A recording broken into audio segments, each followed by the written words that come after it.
Picture this. A 27-year-old queen sits alone in her chambers, her hands trembling as she signs a document that will unleash terror across an entire kingdom. The parchment before her isn't a trade agreement or a marriage contract. It's a death warrant for thousands of innocent people. But here's what will shock you.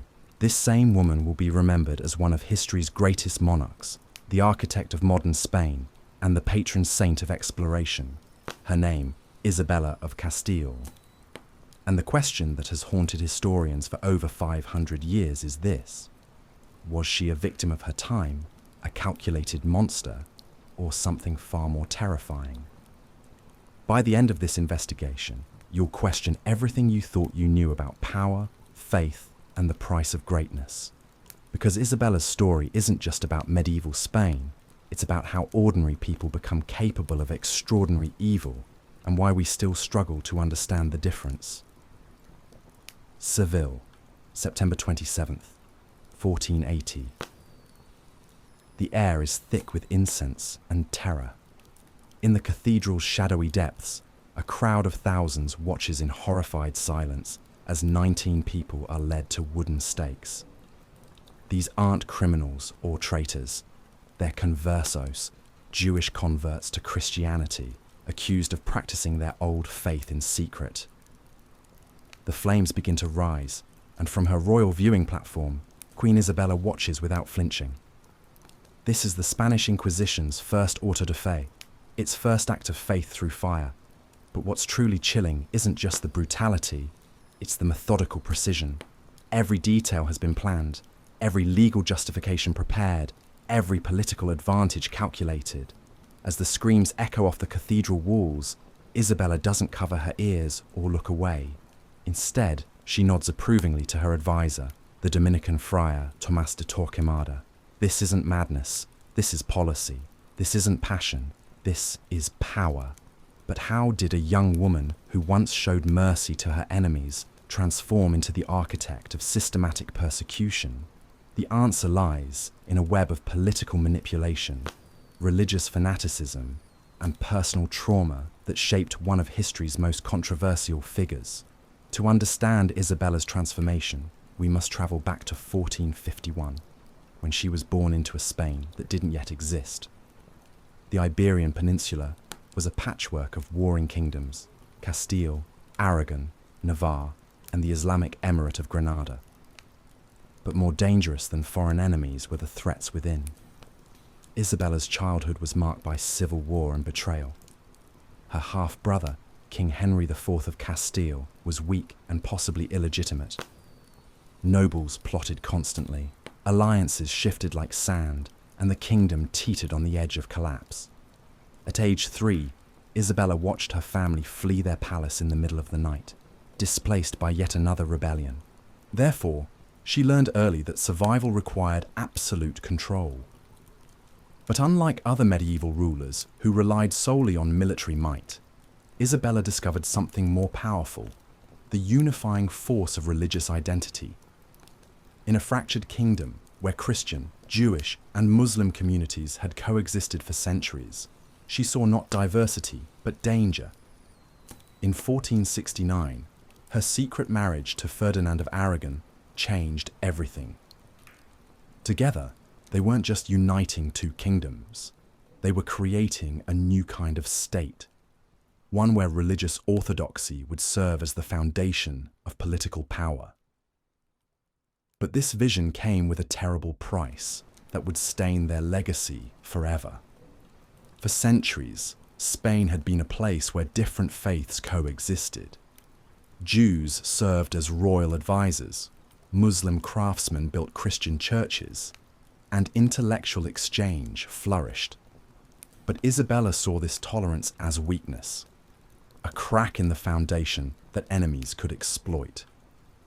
The turning point came in 1478, when Isabella requested papal permission to establish the Spanish Inquisition. But here's what most people don't know.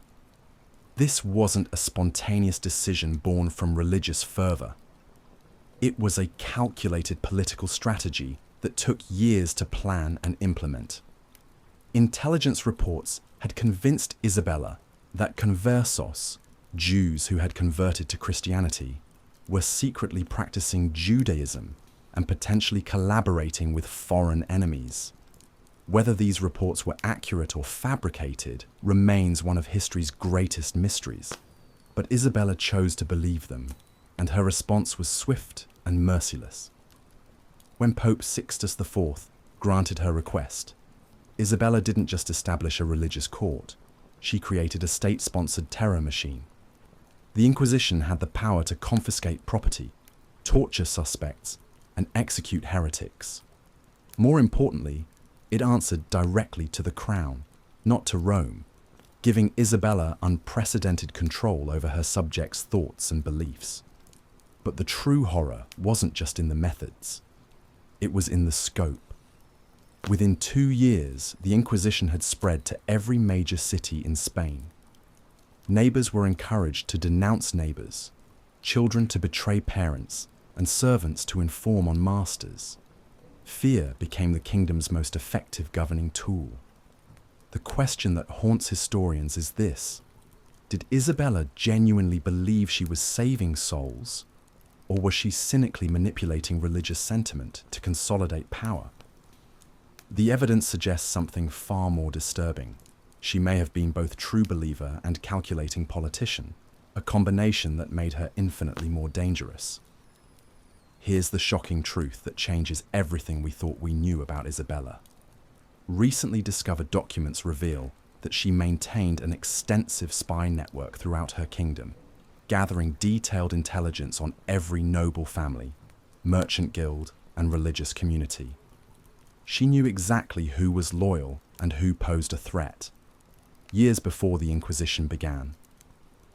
This means the Inquisition wasn't a knee-jerk reaction to religious concerns. It was a premeditated campaign to eliminate political opposition under the guise of religious purification. The conversos weren't targeted because they were secretly Jewish. They were targeted because they were wealthy, influential, and potentially disloyal. Follow the money, and the pattern becomes clear. Almost every family prosecuted by the Inquisition had significant wealth or political influence. Their property was confiscated by the crown, their businesses redistributed to loyal Christians, and their political networks dismantled. In essence, Isabella had weaponized religious faith to conduct the largest wealth transfer in Spanish history. But perhaps most chilling of all is what this reveals about her psychology. Isabella wasn't a victim of circumstances or a product of her violent times. She was a master manipulator who understood that the most effective tyranny comes disguised as righteousness. The woman who sponsored Columbus and unified Spain was the same person who perfected the art of state-sanctioned terror. She didn't see this as a contradiction. She saw it as statecraft. So was Isabella of Castile a victim, a monster, or something worse? The evidence points to a third option that's far more unsettling. She was a brilliant, calculating leader who understood that lasting power requires the systematic elimination of opposition, and that religious righteousness provides the perfect cover for political brutality. Her legacy forces us to confront an uncomfortable truth about human nature and power. The greatest atrocities in history aren't usually committed by madmen or fanatics. They're carried out by intelligent, methodical people who convince themselves that their ends justify any means. Isabella created modern Spain, launched the Age of Exploration, and established one of history's most powerful empires, but she also perfected the blueprint for religious persecution that would echo through centuries. She was simultaneously one of history's most successful monarchs and one of its most effective architects of systematic oppression.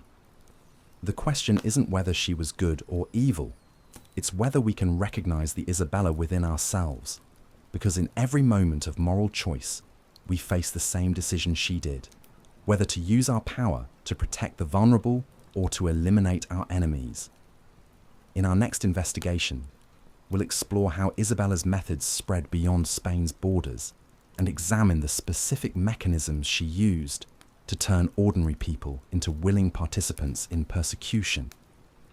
Before you leave, ask yourself this: If you had Isabella's power and faced her choices, what would you do? The answer might be more disturbing than you think, because understanding Isabella isn't just about judging the past. It's about recognizing the patterns that continue to shape our world today.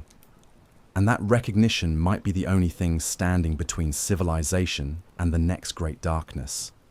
Don't forget to subscribe and hit that notification bell, because this journey through history's darkest corridors is just beginning. And trust me, what we discover next will change how you see power, faith, and human nature forever.